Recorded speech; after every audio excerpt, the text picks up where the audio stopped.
Morning. चले। दोनों office के लिए निकलने लगते हैं, तभी वहाँ पायल आ जाती है। एक मिनट, कहाँ जा रहे हैं आप लोग? नाश्ता तो कर लीजिए। नहीं बेटा, we are already very late. हमारी आज एक मीटिंग भी है, एक प्रोजेक्ट के रिगार्डिंग।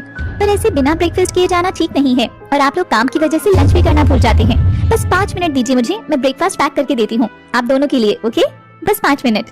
पर तब तक पायल वहाँ से जल्दी से किचन में चली जाती है। निशा कुणाल की तरफ देखती है।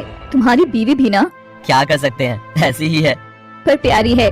वो दोनों आपस में बात कर ही रहे थे कि तभी वहाँ कुणाल के पिता हेमंत आ जाते हैं। निशा, हमारी कंपनी गुप्ता जी से जो रॉ मटेरियल्स लेती थी, तुमने उनका कॉन्ट्रैक्ट कैंसिल कर दिया। मुझे गुप्ता जी का फोन आया था अभी। हाँ, कॉन्ट्रैक्ट कैंसिल कर दिया मैंने उनका। पर क्यों? जब हमें उनसे अच्छा सामान किसी और डीलर से मिल रहा है, वो भी कम दामों में, तो हम उनसे माल क्यों लें? गुप्ता जी हमारी कंपनी में पिछले 20 सालों से सामान सप्लाई कर रही हैं। वो तब से हमारे साथ है जब ये कंपनी उस बुलंदी पर नहीं थी जिस पर आज है, और तुमने उनका ही कॉन्ट्रैक्ट कैंसिल कर दिया। उनका सबसे बड़ा सोर्स ऑफ इनकम हमारी कंपनी ही है। बिजनेस और ह्यूमन इथिक्स नाम की भी कोई चीज होती है। लिसन, अगर हम बिजनेस में रिश्ते बनाने बैठेंगे तो कभी आगे नहीं बढ़ पाएंगे। सारी जिंदगी एथिक्स के नाम पर बोझ तो नहीं ढोया जा सकता ना। और वैसे भी ऑफिस में क्या हो रहा है और क्या नहीं, उससे आपको कोई मतलब नहीं होना चाहिए। 7 साल से आप घर पर हो ना, तो यहीं की जिंदगी में खुश रहिए ना। ऑफिस में मैं और मेरा बेटा संभाल लेंगे। हेमंत को निशा की बात बहुत बुरी लगती है। वो उम्मीद भरी नजरों से कुणाल की तरफ देखता है, पर वो भी मुंह घुमा लेता है। पायल हाथ में टिफिन पकड़े दूर खड़ी सब देख रही थी। वो टिफिन लेकर उनके पास आती है और कुणाल को पकड़ा देती है। थैंक्स। निशा कुणाल दोनों ऑफिस के लिए निकल जाते हैं। हेमंत और पायल उन दोनों को जाते हुए देखते हैं। पापा चलिए ब्रेकफास्ट कर लीजिए चलकर। नहीं बेटा, मुझे भूख नहीं है, तुम कर लो। लेकिन हेमंत उसके सर पर हाथ रखते हैं। तुम खा लो। ये कहकर वो दुखी होकर वहाँ से चले जाते हैं। पायल उन्हें जाते हुए देखती है। दूसरी तरफ निशा और कुणाल ऑफिस पहुँचते हैं। वो दोनों एक ही केबिन में साथ बैठकर कुछ डिस्कस कर रहे थे कि तभी वहाँ उनके ऑफिस में काम करने वाले मिस्टर मेहरा आते हैं। May I come in ma'am? Yes mister Mehra, come in. कहिए, कोई काम था आपको? काम तो नहीं था, बस कुछ बात करनी थी। बोलिए। वो मैम, मेरी बेटी की पढ़ाई खत्म हो गई है। उसने लॉ की पढ़ाई करी है, बहुत इंटेलिजेंट है वो। मैं चाह रहा था कि अगर हमारी कंपनी में उसे एज इंटर्न रख ले और हमारी कंपनी के लीगल एडवाइजर मिस्टर खन्ना के अंडर वो इंटर्नशिप कर ले, तो उसके करियर को अच्छा बूस्ट मिल जाएगा। ठीक है, आप कल से उसे ऑफिस बुला लीजिए। मिस्टर खन्ना से मैं बात कर लूंगी। Thank you so much ma'am. ये कहकर मिस्टर मेहरा जाने लगते हैं। तभी निशा बोलती है, वैसे आपका एक बेटा भी है ना, उसने भी लॉ किया है? जी, पर उसका ज्यादा मन नहीं लगता। वो अपने करियर को लेकर ज्यादा सीरियस नहीं है। हम उसे समझाते रहते हैं, पर कोई खास फर्क नहीं पड़ता उस पर। एक काम करिएगा, बेटी के साथ कल अपने बेटे को भी ऑफिस बुला लीजिएगा। हो सकता है ऑफिस आकर उसका काम में मन लगने लगे। जी ठीक है, thank you sir. Mehra cabin से चले जाते हैं। अगले दिन मिस्टर मेहरा की बेटी प्रिया और उनका बेटा पीयूष ऑफिस आते हैं। वो निशा और कुणाल से मिलते हैं। तुम दोनों मिस्टर खन्ना से मिल लो जाकर, वही तुम्हारे इंटरव्यू लेंगे। Okay ma'am. प्रिया और पीयूष मिस्टर खन्ना के केबिन में चले जाते हैं। मिस्टर खन्ना उनका इंटरव्यू लेते हैं। थोड़ी देर में वो दोनों ऑफिस चले जाते हैं। मिस्टर खन्ना को कुणाल अपने केबिन में बुलाता है। How are they? That girl Priya was superb. वो बहुत शार्प और इंटेलिजेंट है। अगर उसे प्रॉपर गाइडेंस मिले तो वो बहुत आगे जा सकती है सर। कुणाल हाँ में सिर हिलाता है। And what about that boy Piyush? वो भी ठीक ही है, अपनी बहन जितना नहीं, पर अगर मेहनत करे तो काम समझ जाएगा। आप एक काम करिए मिस्टर खन्ना, आप ज्यादा फोकस पीयूष पर करिए। उसे हर चीज अच्छे से सिखाइए।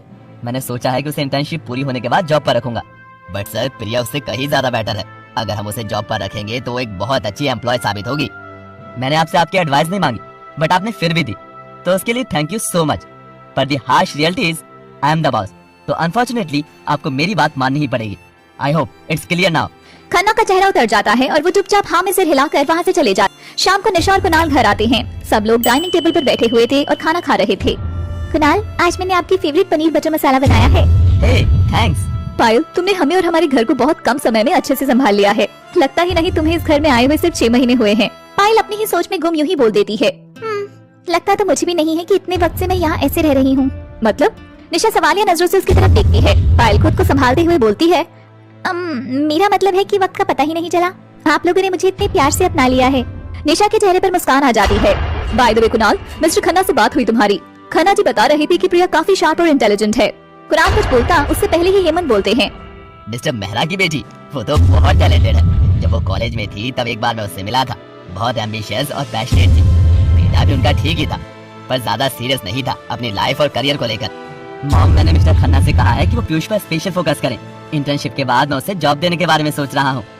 अगर जॉब देनी ही है तो प्रिया को कंसीडर कर सकते हैं। उसे कंसीडर करके क्या होगा? अल्टीमेटली उसे शादी होकर जाना ही है। उससे बेहतर है हम उस चीज में अपना मनी और टाइम इन्वेस्ट करें जो लॉन्ग टर्म हमारे साथ रहेगा। ये कैसी बातें कर रहे हो तुम? सिर्फ इसीलिए कि वो लड़की है? तुम एक डिजर्विंग कैंडिडेट की जगह लेस डिजर्विंग को दे दोगे। और कहाँ की सोच है कि शादी के बाद वो काम नहीं करेगी। डैड, भगवान ने बाहर के काम लड़कों के लिए और घर के काम लड़कियों के लिए बनाए हैं। जो जिसका काम है वो वही करते अच्छा लगता है। प्रिया को अल्टीमेटली घर ही संभालना है, तो उससे बेटर है हम पीयूष को जॉब पर रखें, जिससे उसकी फाइनेंशियली भी हेल्प हो जाए और जॉब भी लग जाए। सीरियसली ऐसी सोच है तुम्हारी? अगर ऐसा है तो तुम्हारी मॉम भी तो वर्किंग करती है, तो उन्हें भी रोक दो तुम। उस हिसाब से उनका काम भी तो बस घर संभालना है। डैड प्लीज, मॉम के बारे में हम बात ना करें तो ही बेहतर होगा। उनकी परिस्थिति अलग थी। क्या अलग है? Just say it. मॉम के ऊपर घर की रिस्पॉन्सिबिलिटी थी, क्योंकि आप ठीक से ऑफिस नहीं संभाल पाते थे। अगर मॉम आगे ना बढ़ती तो पता नहीं हमारे बिजनेस का क्या होता। व्हाट? डैड प्लीज, मुझे इस बारे में कोई बात नहीं करनी। ये कहकर कुणाल वहाँ से चला जाता है। हेमंत निशा की तरफ देखते हैं। उनकी आंखों में गुस्सा और दुख साफ झलक रहा था। पायल ये सब कुछ देख रही थी, पर वह चुप थी। निशा हेमंत की तरफ देखती है और उठकर चली जाती है। पायल हेमंत की तरफ देखती है।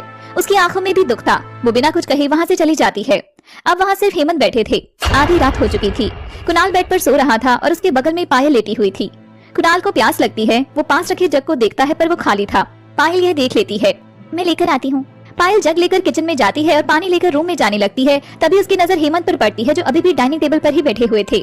पायल सोचती है, ये पापा यहाँ ऐसे क्यों बैठे हैं? वो रूम में जाती है और पानी रखकर बाहर जाने लगती है। कहाँ जा रही हो? अभी आती हूँ। किचन में लाइट ऑफ करना भूल गई हूँ। ओके। कुणाल सो जाता है और पायल बाहर हेमंत के पास आ जाती है। अरे पापा, आप यहाँ ऐसे क्यों बैठे हैं? क्या बात है? नहीं कुछ नहीं, तुम अभी तक सोई नहीं? मैं पानी लेने आई थी किचन में, तो आपको देखा। पायल उसके पास बैठ जाती है। क्या बात है, आप बहुत उदास लग रहे हैं। नहीं, उदास नहीं हूँ, और उदास होकर मिलेगा भी क्या। बात क्या है पापा, आप ऐसे क्यों बोल रहे हैं? एक बात बताओ बेटा, तुम अपनी जिंदगी में क्या करना चाहती थी? I mean, हर इंसान का कोई ना कोई सपना होता है कि जिंदगी में मैं ये अचीव करना चाहता हूँ या चाहती हूँ। तुम क्या चाहती थी? आज ही सवाल क्यों पापा? बस ऐसे ही बताओ ना। पायल हल्का सा मुस्कुराकर खुद में खो जाती है और बोलती है, मैं आर्किटेक्ट बनना चाहती थी। मुझे लोगों के घर, ऑफिस, इन सब के नक्शे बनाना बहुत अच्छा लगता था। मैंने सपना देखा था कि एक दिन इतना ऊंचा उठूंगी कि अपने पैसे और टैलेंट से एक ओल्ड एज होम डिजाइन करूंगी, जिसमें हर तरह की फैसिलिटीज होंगी। जो भी बुजुर्ग कुछ भी करना चाहेंगे उसकी सुविधा वहाँ होगी। हेमंत बस पायल को देखे जा रहे थे। चेहरे पर एक बहुत प्यारी सी मुस्कान थी। और अब? पायल अपने ख्यालों से बाहर आती है और साथ ही उसके चेहरे की मुस्कान भी फीकी पड़ने लगती है। वक्त के साथ बहुत से अरमान दफन हो जाते हैं पापा, और कभी कभी मकसद भी बदल जाते हैं। उसकी आंखों में गुस्सा उतरने लगता है। इस घर की छत के नीचे न जाने कितनों के सपने दफन होंगे, एक वो थी। पायल हेमंत की तरफ देखने लगती है। हेमंत बोलते बोलते रुक जाते हैं। काफी रात हो गई है बेटा, सो जाओ जाकर। ये कहकर हेमंत वहाँ से चले जाते हैं। अपने सपनों के साथ तो मैंने समझौता कर लिया पापा, पर अपने मकसद के साथ कभी नहीं करूंगी। वो पूरा होकर रहेगा, फिर उसकी मुझे कोई भी कीमत क्यों ना चुकानी पड़े। क्या मकसद है पायल का जिससे वो हर हाल में पूरा करना चाहती है? इतनी पढ़ी लिखी होने के बाद भी वो अपने सपनों के साथ समझौता करने के लिए क्यों मान गई? ये तो वक्त ही बताएगा। अगले दिन से मिस्टर मेहरा के दोनों बच्चे प्रिया और पीयूष ऑफिस आने लगते हैं और खन्ना जी के साथ बैठकर सीखने लगते हैं। कुणाल के कहने पर मिस्टर खन्ना पीयूष पर ही ज्यादा से ज्यादा ध्यान देते थे और प्रिया को बस थोड़ा बहुत बता दिया करते थे। ये सिलसिला लगभग 15 दिन से चल रहा था। प्रिया सब समझ रही थी, पर चाहकर भी कुछ कर नहीं पा रही थी। उसका मन बहुत दुखी था। एक दिन पायल कुणाल को उसकी एक फाइल देने ऑफिस आती है। कुणाल, ये लो तुम्हारी फाइल। यही थी ना? हाँ यही थी। थैंक यू सो मच पायल। अगर तुम ना होती तो पता नहीं मेरा क्या होता। तुम्हारा कुछ होने के लिए मेरा होना तो बहुत जरूरी है, तो भला मैं कैसे ना होती? कुणाल को उसकी बात समझ नहीं आती। वो उसकी तरफ सवालिया नजरों से देखता है। जहाँ तुम वहाँ मैं कैसे नहीं होंगी कुणाल? पत्नी हो तुम्हारी, मुझे तो होना ही है। हाँ सही कहा। अब आई हो तो रुक जाओ थोड़ी देर, मैं खाना खा लूं फिर चली जाना। ठीक है। दोनों केबिन में पड़े सोफे पर बैठ जाते हैं और कुणाल खाना खाने लगता है। बहुत अच्छा है। तुम्हारे हाथ में सच में जादू है पायल, मन करता है चूम लूं। पायल बस उसे गुस्से भरी मुस्कान के साथ देख रही थी। सिर्फ हाथ में ही नहीं, मैं पूरी जादूगरनी हूँ। अगर और जादू दिखा दिए तो कहीं तुम्हारे पैरों तले जमीन ना निकल जाए। कुणाल उसकी तरफ देखने लगते हैं और फिर उसके चेहरे पर हंसी आ जाती है। तुम हर समय मजाक कैसे कर लेती हो? टैलेंट है। पायल कुणाल को थोड़ा और करीब जाती है और धीरे से बोलती है, कहीं मजाक मजाक में कोई सच ना निकलवा लूं, थोड़ा बच के रहना। वो पीछे हो जाती है और मुस्कुराने लगती है। कुणाल बस उसे देखते रह जाता है। शाम को खाने में क्या खाओगे? अरे खाने में क्या खाओगे पूछ रही हूँ। जो तुम्हारा मन करे बना देना। अरे ऐसे कैसे? पति की पसंद नापसंद का ख्याल रखना तो पत्नी का फर्ज होता है। मैं अपनी मर्जी से थोड़ी कुछ बना सकती हूँ। जो तुम कहो बना दूंगी। पालक पनीर। डन। चलती हूँ, शाम को घर पर मिलते हैं। कुणाल हाँ में सिर हिलाता है। पायल जाने लगती है कि तभी कुणाल उसे रोकता है। पायल। हाँ? कभी कभी तुम बहुत अजीब सी बातें करती हो, समझ नहीं आती। अब ऐसे ही हूँ, तुम्ही ने पसंद किया था। या दैट्स राइट। बाय। बाय। पायल कुणाल के केबिन से निकल जाती है और घर जाने के लिए अपनी गाड़ी के पास पार्किंग में आती है। वो अपनी गाड़ी में बैठने ही वाली थी कि उसे किसी लड़की के रोने की आवाज आती है। ये रोने की आवाज कहाँ से आ रही है? वो अपने आसपास देखती है तो एक गाड़ी के पीछे टेक लगाए प्रिया जमीन पर बैठी थी और रो रही थी। पायल उसके पास जाकर बैठ जाती है। कौन हो तुम और यहाँ ऐसे अकेले बैठकर रो क्यों रही हो? कुछ नहीं। देखो, जब तक तुम अपनी परेशानी बताओगी नहीं तब तक उसका सोल्यूशन कैसे निकलेगा? बताओ मुझे, हो सकता है मैं तुम्हारी कुछ मदद कर दूं। प्रिया पायल की तरफ देखती है। मेरा नाम प्रिया है, मेरे पापा इसी ऑफिस में काम करते हैं। मैंने और मेरे भाई ने लॉ की पढ़ाई की है और पापा ने मुझे और मेरे भाई को यहाँ एज इंटर्न्स ज्वाइन करवा दिया है। मेरा इंटरव्यू बहुत अच्छा हुआ था, मेरे गाइड मुझसे बहुत इम्प्रेस हुए थे। मैं भी बहुत खुश थी कि मुझे कुछ सीखने को मिलेगा, पर जैसा मैंने सोचा था वैसा कुछ नहीं हुआ। हम दोनों को यहाँ ज्वाइन किए 15 दिन हो गए हैं, पर मुझ पर कोई खास ध्यान ही नहीं दिया जाता। सारा टाइम मेरे भाई को सिखाने में ही निकल जाता है। ऐसा नहीं है कि मुझे इस बात से कोई दिक्कत है, मैं खुश हूँ उसके लिए, पर मेरे साथ ऐसा व्यवहार क्यों, जबकि मैं काम उससे ज्यादा अच्छा करती हूँ। वो फिर से रोने लगती है। पायल मन में सोचती है, शायद ही वही है जिसकी उस दिन घर में बात हो रही थी। पायल को प्रिया के लिए बहुत बुरा लगता है। प्रिया खुद को संभालते हुए कहती है, आई एम सॉरी, मैं न जाने आपसे क्या क्या कह गई। इट्स ओके, कभी कभी मन हल्का करना भी जरूरी होता है। प्रिया हाँ में सिर हिलाती है। वैसे आप कौन है? इससे पहले आपको यहाँ कभी देखा नहीं। मैं कुणाल मल्होत्रा की वाइफ हूँ, पायल मल्होत्रा। प्रिया ये सुनकर डर जाती है। I am really sorry ma'am, मुझे पता नहीं था। आप प्लीज सर से कुछ मत बताइएगा, वरना मेरे पापा की नौकरी जा सकती है। आई रिक्वेस्ट यू, रिलैक्स, तुम्हें परेशान होने की कोई जरूरत नहीं है। मैं किसी से कुछ नहीं कहूंगी। तो मुझे अपना फोन नंबर दो। जी, फोन नंबर? प्रिया घबराते हुए पायल को अपना नंबर देती है। Don't worry and wish you all the best for your future. Priya को कुछ समझ नहीं आता। पायल वहाँ से मुस्कुराते हुए चली जाती है। अगले दिन प्रिया ऑफिस में बैठी हुई थी और खन्ना जी पीयूष को कुछ समझा रहे थे कि तभी प्रिया का फोन बजता है। प्रिया फोन रिसीव करने केबिन से बाहर आती है। Hello, Am I to speaking Miss Priya? Speaking. Hello miss Priya, मैं लॉयर श्याम मलानी बोल रहा हूँ। Lawyer Shyam Malani? Hello hello sir. मुझे अपने ऑफिस में एक असिस्टेंट की जरूरत है, क्या आप ये जॉब करना चाहेंगी? प्रिया हैरान रह जाती है। उसे कुछ समझ नहीं आ रहा था कि क्या बोले। बट सर, मेरे पास कोई एक्सपीरियंस नहीं है। इनफैक्ट मैं तो इसी साल पास आउट हुई हूँ और एक जगह इंटर्नशिप कर रही हूँ। नॉट अ प्रॉब्लम, आपकी इंटर्नशिप अब खत्म हो रही है। 15 दिन बाद। ठीक है, तो उसके बाद आप मुझसे मेरे ऑफिस में आकर मिलिए। रही बात काम सीखने की, तो वो तो आप यहाँ सीख जाएंगी। Thank you so much sir. You are welcome. Sir, एक बात पूछ सकती हूँ आपसे? आपको मेरे बारे में कैसे पता चला? प्रिया बेटा, एक तुम्हें तुम्हारी आगे की जिंदगी के लिए एडवाइस देता हूँ। जितना जरूरत हो बस उतना ही जानो, खुश रहोगी जिंदगी में। प्रिया चुप हो जाती है। See you in the office, hopefully very soon. Yes sir.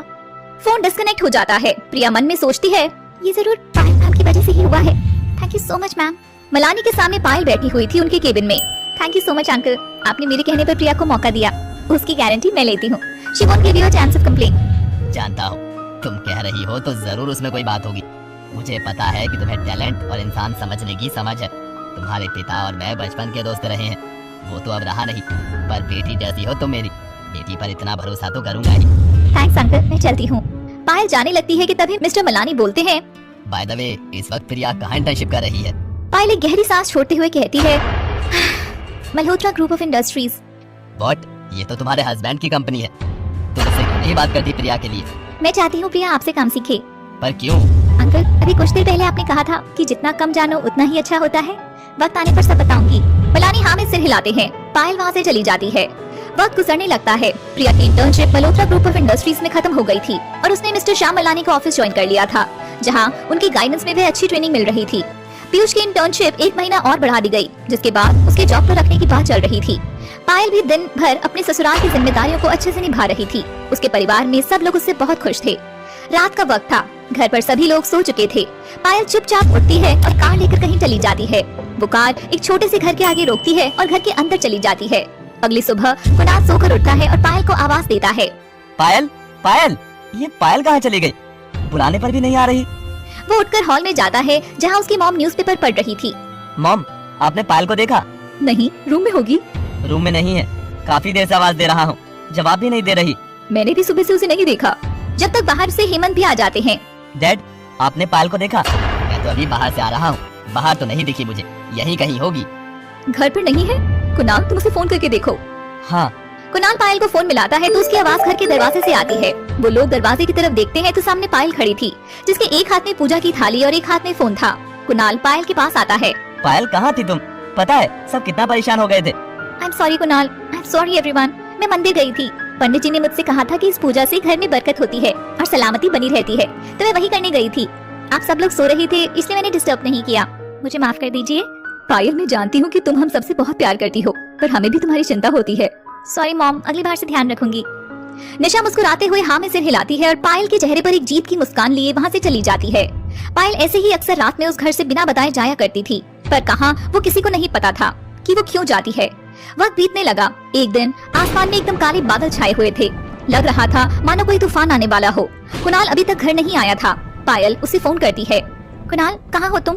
मौसम कितना खराब हो गया है, प्लीज तुम जल्दी से घर आ जाओ। हाँ पायल, मैं बस ऑफिस से निकल ही रहा हूँ, बस थोड़ी देर में घर आ जाऊंगा। ठीक है। वो फोन रख देती है। कुणाल भी ऑफिस से निकल गया था। बहुत तेज हवाएं चलने लगी थी, कुछ भी ठीक से दिखाई नहीं दे रहा था। कुणाल को गाड़ी चलाने में बहुत परेशानी हो रही थी। 2 घंटे हो गए थे, घर पर सभी बहुत परेशान थे। पायल, कुणाल को फोन करके पता करो कि कितनी देर में आ रहा है। जी।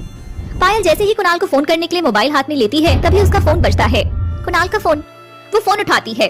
हेलो कुणाल। हेलो जी, मैं बांद्रा से बोल रहा हूँ। ये जिनका भी फोन है उनका बहुत बुरा एक्सीडेंट हो गया है। पायल के हाथ से फोन छूट जाता है।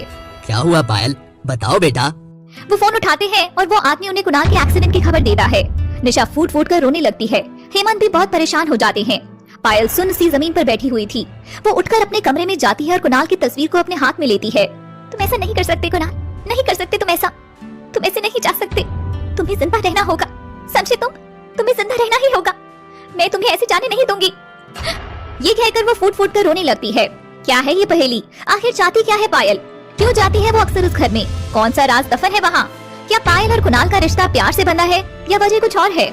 कुणाल के एक्सीडेंट की खबर सुनकर पायल, निशा और हेमंत तुरंत हॉस्पिटल के लिए निकल जाते हैं। तीनों हॉस्पिटल पहुँचते हैं।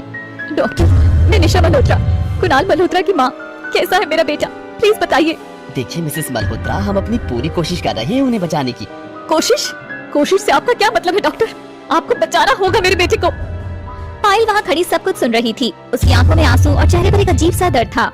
देखिए मिस्टर कुणाल का बहुत खून बह चुका है और अंदरूनी चोटें भी काफी आई हैं। हमें उनका ऑपरेशन करना होगा।